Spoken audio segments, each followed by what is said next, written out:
savez, concernant le collège Maurice Sèvres, nous avons choisi de mettre en mouvement une situation figée. Et je crois que nous avons fait au mieux, beaucoup mieux qu'à certains endroits, peut-être moins qu'à d'autres, mais mettre en mouvement une situation figée, c'est toujours prendre un risque et s'exposer finalement à la critique, alors que la tonalité générale de cette action me semble positive. C'est surtout pour saluer le travail des associations, des personnels du MAS, des services de la métropole et de la vice-présidence que je voulais prendre la parole aujourd'hui. En réalité, je pense que ce travail autour du collège Maurice Sèvres marque le début d'une nouvelle politique de l'accueil. C'est aussi de nombreuses et premières rencontres entre des acteurs qui ont chacun leur philosophie, leur culture d'action, des attentes grandes et sur ces sujets des investissements qui sont immenses.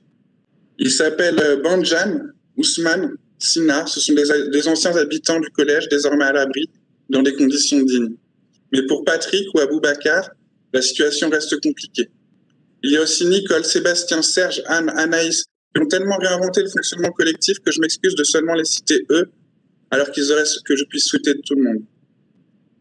Il y a Marwan, Renaud, Lucie, Antoine, Laurence, Aline, Benjamin, qui, depuis un espace institutionnel, cherchent à porter leurs convictions et à déployer notre programme et notre politique au sein de la métropole. Citons également Étienne, Florian, Émilie et Laura de l'association du MAS, dont le travail est unanimement reconnu. Et puis les médiateurs et tous les référents habitants, David, Yadi, Diané. Des prénoms de citoyennes et de citoyens impliqués, engagés, en prise au réel, au vécu, à la réalité. Nous aurons nous aussi, en tant qu'élus du territoire, un rôle d'interface important pour favoriser le dialogue entre ces cultures d'action, ces philosophies d'intervention. Et je sais que nous créerons un espace de confiance pour pouvoir déployer au mieux cette politique.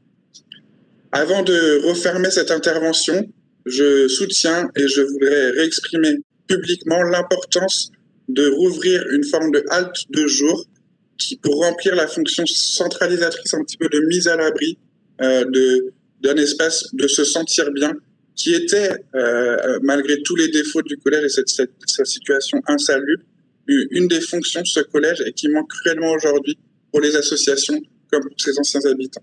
Je vous remercie.